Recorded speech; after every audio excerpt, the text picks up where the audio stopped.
Trinity. Thank you so much for joining us today on the NATDEF podcast show. We are very excited to have you. Thank you. I'm excited to be here. And today we're going to talk a bit about Eastern philosophy. And you're going to give us a deep dive discussion on this topic, particularly Sanmitsu. Am I pronouncing that correctly? If you could say it for us. Sanmitsu. Sanmitsu. And so in that particular topic, we're going to try and then explore its core teachings and see how those teachings or principles can be applied to strategic thinkers and leaders in the intelligence community as well as the Department of Defense. And some of the principles that these leaders can certainly take away from this talk is an ability to have deeper self-awareness, intentional decision-making, very important, and then elevated strategic thinking.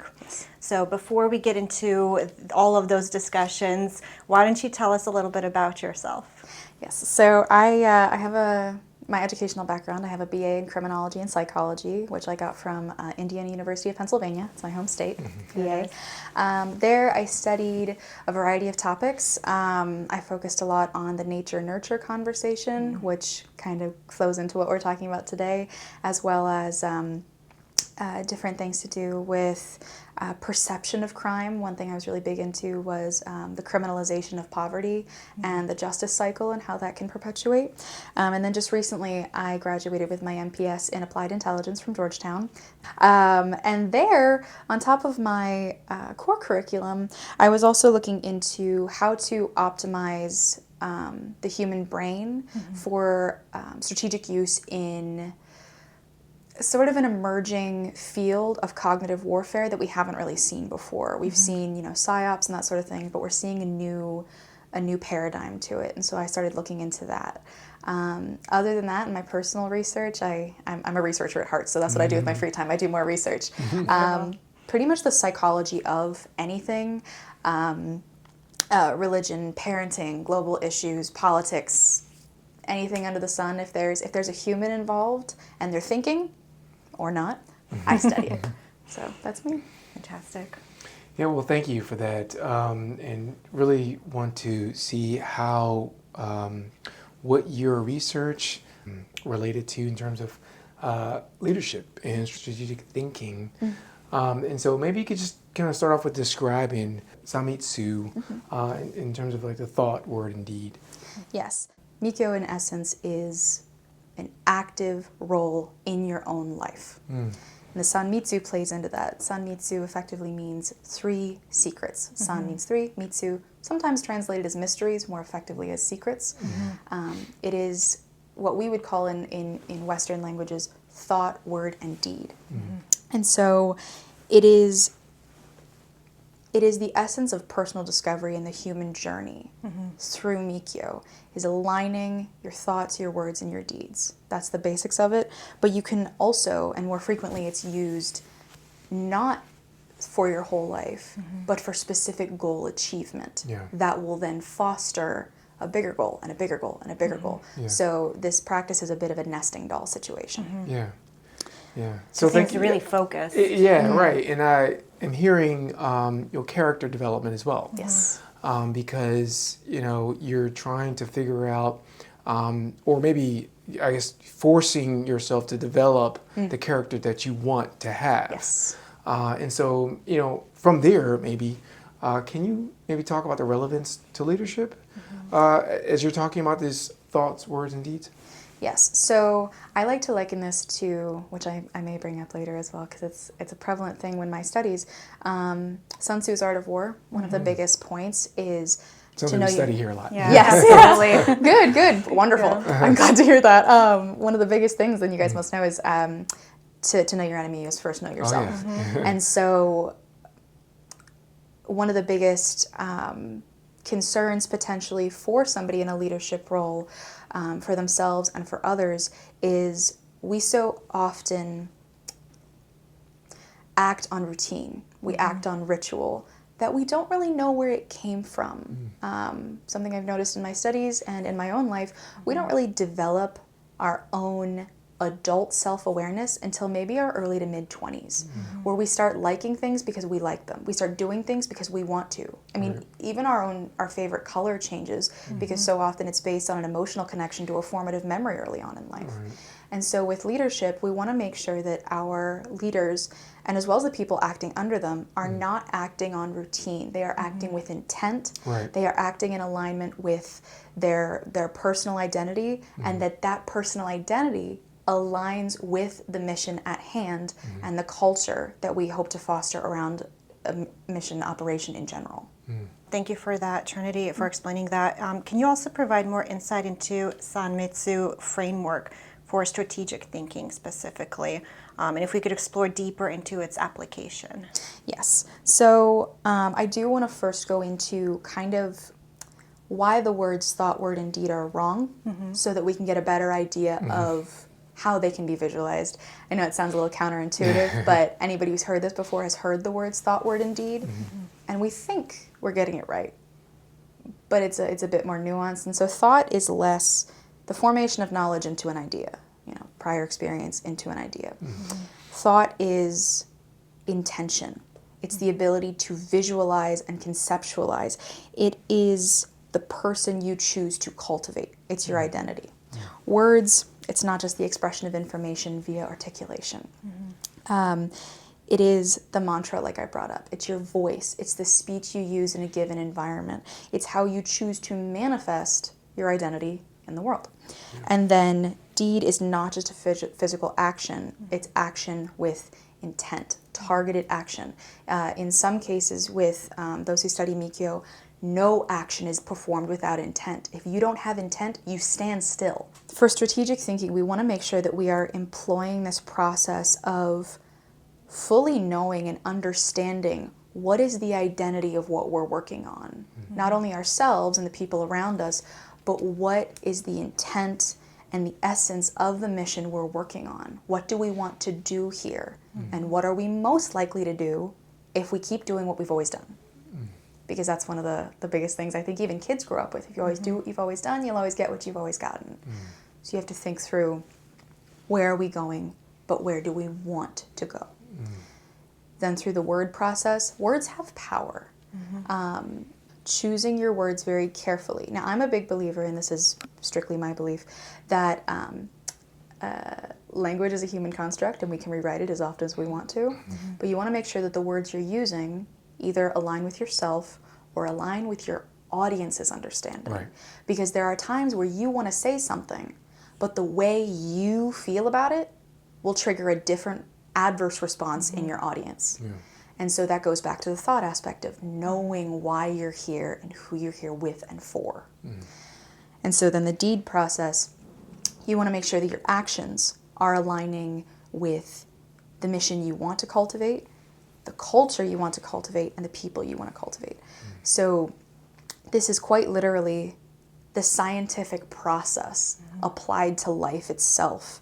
I was always taught that this is less a walk through a belief system and more a walk through analysis. That really resonated with me as an analytics student, wanting to get a deeper understanding of this, but my brain functions more on the scientific side. And so I think that may help leaders in the IC who typically tend to be more analytic. You can see this as thought is the hypothesis. You have this thing you think is going to happen. And then what does it take to get there? Or is what you're doing getting you there? Or is it getting you a different result? Because if so, we have to realign things. So it sounds a little odd, a little foreign to some people, but this process quite literally is the act of thinking strategically. It's the step-by-step process. And I think you've already started talking about the organization. So you're zooming out from the individual to the collective. And so maybe could you talk about some of the organizational implications of Sanmitsu and kind of maybe describe strategic leader development, but just in the context of the organizational implications there, maybe Yeah, so might be helpful. If you think of this from maybe the perspective of a single leader, they are an individual, they have a team, they build the agency or department they're a part of, and they contribute to the national culture. So they are all of these things in one. And all of these things, the higher you go, are dependent on the success of those beneath it. And so in an organizational level, you want to make sure first that you're squared away. As an individual, as a leader, you cannot, again going back to Sanmitsu, you cannot hope to know your enemy, or in this case, your audience, your people, if you don't know yourself. If you cannot have an answer that comes from within to every question, you do not know yourself. And I don't mean you have to know the secrets of why we exist, that sort of thing. Yeah. But the information you are passing down to others. I was always told if you are to truly know something and teach someone something, I know no one wants to think this way because it feels like a negative thing, but take the person in your building, whatever building you're in, the least important person you think is in that building. You have to be willing to let them ask you any question about what you do and what you think about it, and have a real answer, not just because I'm in charge, because I said so, because these are the rules. Right. Have an answer for it. And then that way, once you've aligned yourself and have yourself squared away, you can go to your team and say, I've noticed some things, because you will. Yeah. You'll start to notice when other people are misaligned. You'll start to hear the grumblings that are not just in your own head about your own attitudes, but they come from others. The body language, the way they approach things. Are they efficient? Are they well-rounded? Who are your people? Why are they here? Why are they under you? Is it because they want to be? Or because they have to be? You'll start to see these things, and you'll be able to guide them through the process. In doing so, if every leader in the room or in the building did that, you'd have all these teams that are all aligned, and you now have an entire department or entire branch building that is aligned. That you then have all the buildings in DC doing the same thing. And all of a sudden you have a culture of open clarity and understanding, personal integrity, and the desire to not only learn more about your mission, but about yourself in the process, which makes you more willing to ask the hard questions that ego does not want answered. And I think another really important component there is having that authenticity. Yes. But then showing that authenticity, people will recognize it, and then that develops trust, right? Yes. And that's what makes people more open to come to you, ask you the difficult questions, share information that otherwise they may have been too scared to share. So that could definitely help and benefit that organization in that regard. Yes. One thing I want to say about that is I know so many people, even in my own life, who they hear the word authenticity or truth or self or identity, and they feel exposed. They feel vulnerable. You know, you're in a position where you have to be in charge. No one can question you. They do, and they will. So being authentic does not mean you have to reveal every side of yourself. You know, you mentioned earlier to me you're a father. You don't have to be a father in the boardroom. You're whoever you are in that moment. Another piece of Miko and in the Sanmitsu is developing multiple authentic fronting selves to allow yourself to be the perfect version of yourself for that scenario. And so you can be authentic without being exposed. You can be trustworthy without fear of losing something. A great book on that is actually called The Alter Ego Effect. I think it's like Todd Herman, I believe. And it talks about building those multiple ego fronts for yourself so that you can be the best version of yourself in whatever scenario you need to be.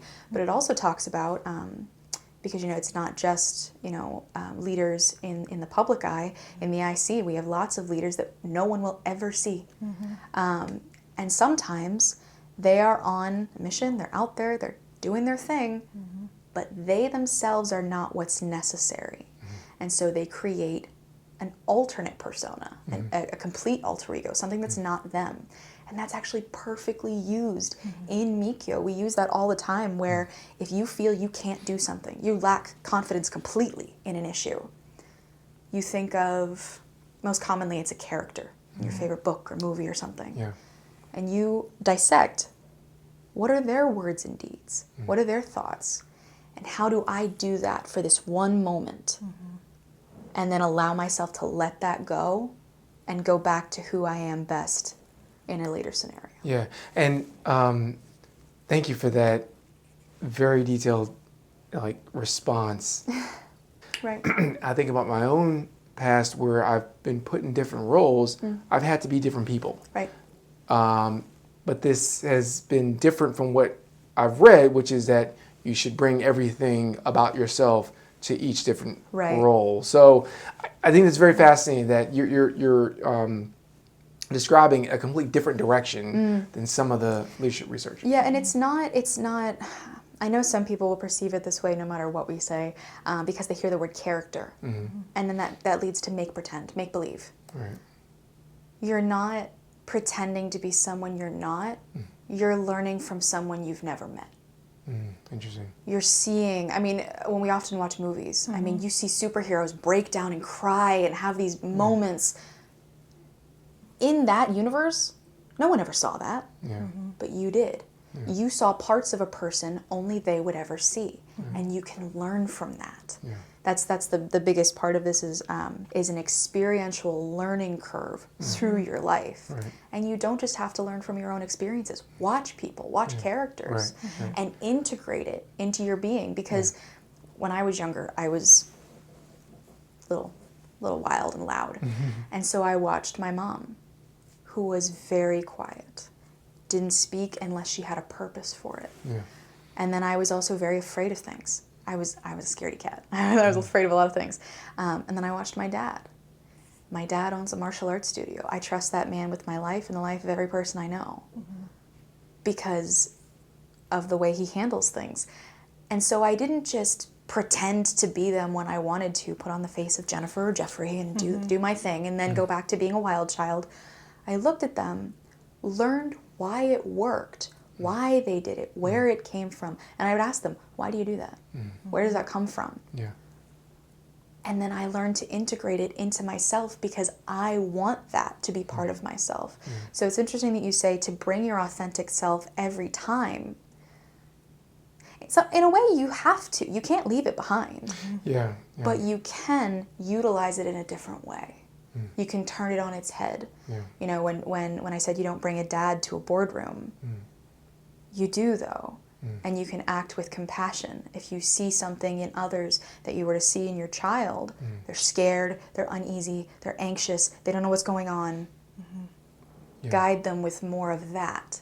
Because this changes from moment to moment. So it's being more selective. Yes. Okay. It's the perfect word, being selective rather than being segmented. Okay. So let's go back before I ask this question, just because you said something really important about, let's maybe just close off the first part of our conversation, which was on character, talked about self-development, talked about strategic thinking, talked about strategic leader development, and then you said a very interesting term. Could you restate that term and then describe what that is? You're talking about the neuro? Yes. So neurocognitive homeostasis. Yes. It's a combination of I'm three words. now, yes. A lot of people take neurosciences and cognitive sciences and just kind of throw them in with psychology.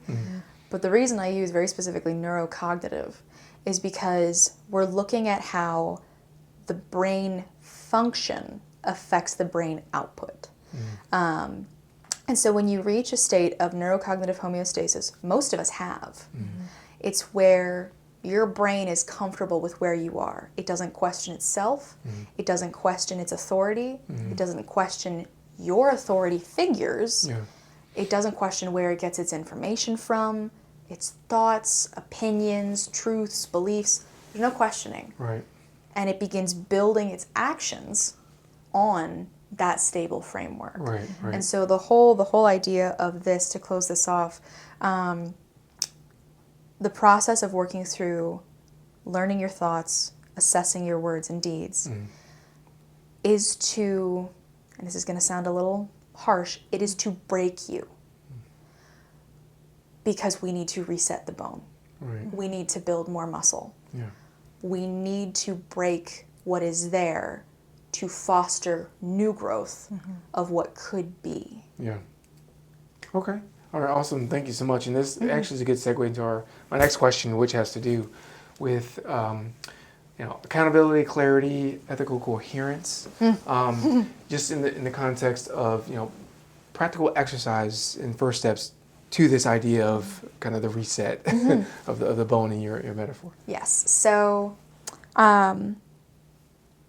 daily check-ins are a good way to do this, but I do want to suggest ways of using daily check-ins in 2 different phases. Okay. So one would be if you realize something's wrong and you can't figure out what it is. So you use, maybe a bit more frequently than daily, that's where I started, because I've walked through this process as well, and I'm still walking through it.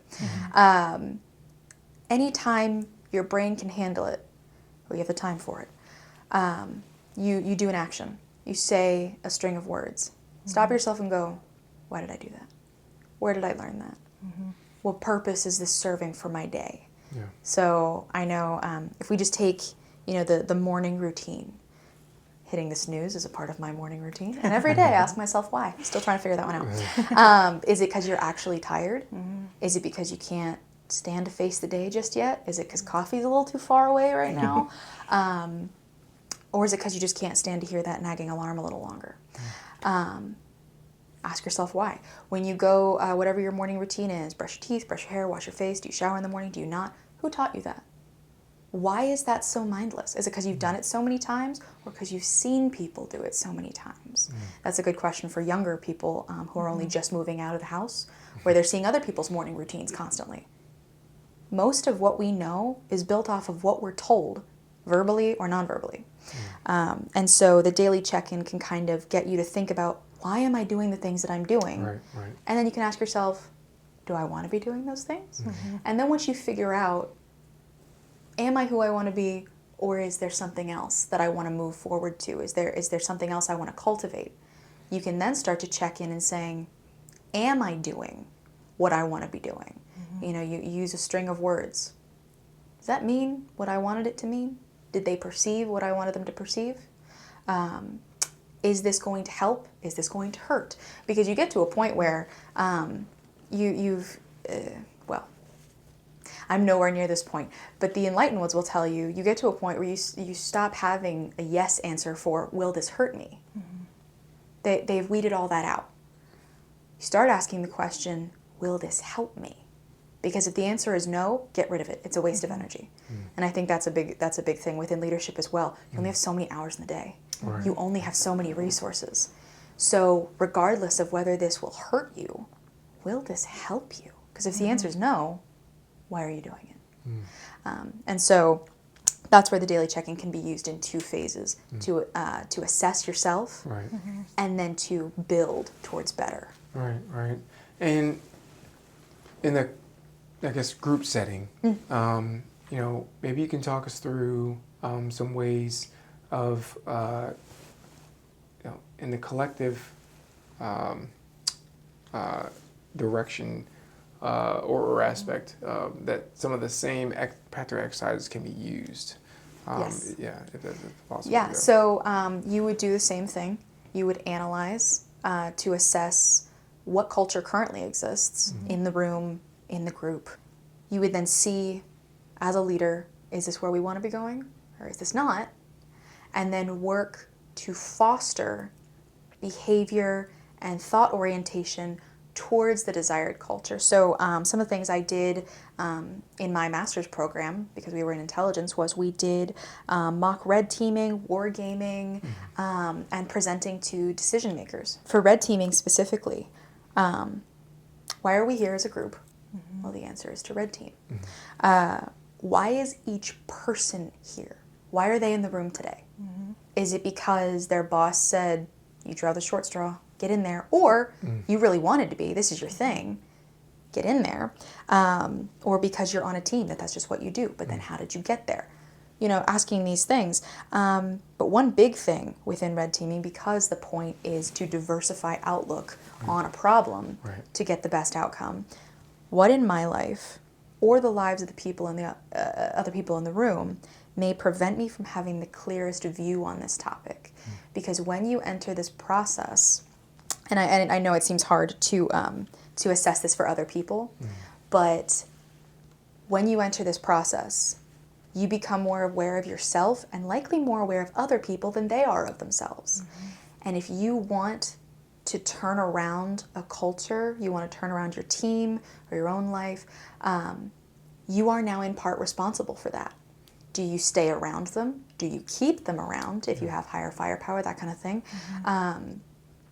You are now responsible for other people in the room. My dad always taught me from the perspective of self-defense was, you know, say you're out on the playground, because I was a little kid when I learned this, you're out on the playground and all of a sudden you get whacked with a kickball in the back of the head. Whose fault is it? Everybody's and nobody's. It was an accident. But accidents don't happen, they're caused by two or more people not paying attention. And so when you are the leader, when you are in a room with people who are likely not paying as much attention as they think they are, because like I said, you enter that neurocognitive homeostasis, and you lose most of your routine. You just do it. You are now responsible for all the accidents because you are paying attention. So then we can move into wargaming. This is on a bigger scale. And this was something that I would ask questions about, and some of my teachers didn't have answers. Who are we fighting? Very clear question. Why are we fighting? Clearer-ish question. Why are they fighting? Not just from a perspective of, well, they want what we have or we want what they have. Why does the culture fight? How do they fight? How far back does that mentality go? Especially when we're dealing with countries far older than ourselves. Where does that culture of how they do what they do, where does that come from and why? You know, I mean, we've got our military is based heavily on European structures, but other countries have other structures. And so that's a big thing with wargaming is, why are we all here? What's the point? And then with decision making, it goes even further beyond, because you're no longer in it, you're telling people why they should be in it. So what is this for, this decision? Who is it for? What is it meant to do, but what is it likely to do, in all honesty? Who has worked on it? What's their interest in it? What's my interest in it? What do we both stand to gain or lose from it? Versus what do the masses have to gain or lose from it? Who is this going to help? Who is this going to hurt? And the biggest question I would give to any decision maker, does this align with the national mission culture? What do we want to produce with all of this? So this gets more important the higher up you go. I mean, in red teaming, you could have a single team leader. In wargaming, you could have, branch leaders. And then in decision making, you could have all the way up to the president. What is this going to do to us? Not just to, who we're going after. A big thing within Miko is understanding collateral.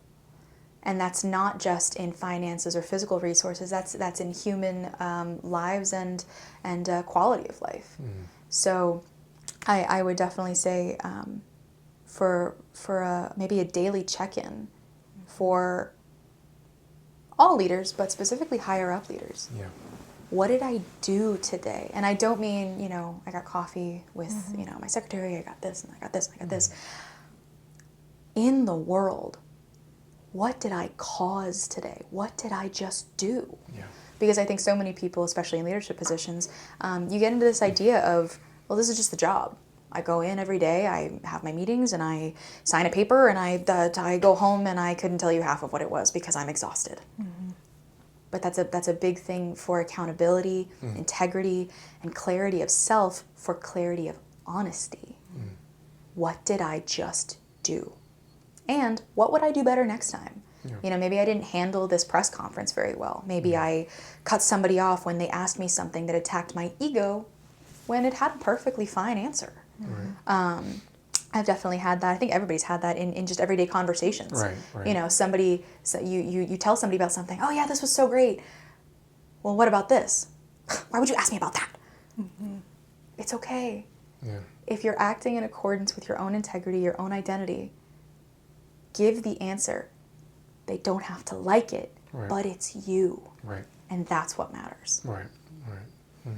Awesome. Trinity, that is fantastic insight for leaders, aspiring leaders, and people in general. So I did want to ask you one last question. What would you say to young officers and analysts who want to lead with greater clarity and certainly more strength of identity? My brain keeps going back to Sun Tzu. And to know, you have to know yourself before you can hope to know your enemy. I don't like the word enemy because this can be used in any circumstance. You have to know yourself before you can know another. Yeah. And so, shortly, I would just say, figure yourself out first. You know, take that first step of pushing ego to the side and saying, what am I doing? Why am I doing it? And should I be doing it? Based on what I want from life, based on what I want from work. Then I would say, in your leadership position, in your leadership phase, lead with compassion. And that does not mean being soft. That does not mean being light-handed. That does not mean being weak. That means giving people what they need. This does not, so many people, I think, in a Western sense, misconceive compassion as being nice. Compassion has nothing to do with giving people what they want or being nice to them. It has to do with giving them what they need in the moment that they cannot do or get for themselves. That's like being responsible. Yes, and so many people focus responsibility on themselves. But as a leader, you are responsible for everyone under your command. Yeah. But there's also a way to frame it so they don't hate you. They may inevitably. I mean, you can't control other people's perceptions. Yeah. But lead with compassion of before you yell, before you fire, before you demand an explanation, watch. Because most human communication occurs through the body, not through words. People's body and their words will scream out to you what they need. So, first step, get yourself into this process where you're analyzing and doing a bit of an experiment on yourself. Next step, watch your people. Figure out what you want from them, what they want from you, and how to make both happen synergistically. And then allow them to do the same to you. Allow them to question you, because people feel safe when they can ask questions. That's a hallmark of feeling safe, of questioning an authority means I feel safe to do so. Right. And so allow that, foster that culture of questions. And that, I think, will allow for greater clarity. Because when you're constantly asking questions, you're constantly getting answers. There's nothing you don't know, at least within your cultural space. And then a strength of identity. I've said this before, and I'll say it 100 times. Your ego is your biggest enemy. It will block out all that it thinks is against itself. And when you get more comfortable being questioned, you will become stronger in your confidence that you are doing the right thing because you have an answer, a real answer. Yeah. Yeah, well, thank you for that. And you know, I want to, take it a step further, a more broader question. Just, key takeaways. I'm looking forward to your first book, or thesis, if that's not forthcoming. But what kind of, key takeaways can our audience take away from our discussion? So I would say if you are a leader or under a leader, for any human being in any aspect of your life, I'm not kidding, if you have a brain, this is a good idea. A healthy degree of doubt in everything you do, everything, is the foundation of growth. You cannot learn, I mean, we've heard this in, movies and books and all these things. You cannot fill a full cup. You cannot add to a cup that's already full. But a cup that is empty takes longer to fill. So learn what you can skim off the top and remove. Allow that oil and water separation and take off that which is not beneficial to growth. Yeah. And then begin to add the new in. And it's more comfortably done. So I would just say a healthy degree of doubt, and allow others to doubt you. Because it will only make you stronger. Even if it breaks your image for a moment, damage breeds growth. That's what I would say is the biggest thing. And in Miko, one of the biggest mindsets is to have the curiosity of a child, but carry the wisdom of the elders. Because those who are truly wise know they don't know everything. Yeah. So that's why I say the healthy degree of doubt. Know you don't know everything, but know who does know what you don't. Right. That's what I would say. Brilliant, thank you.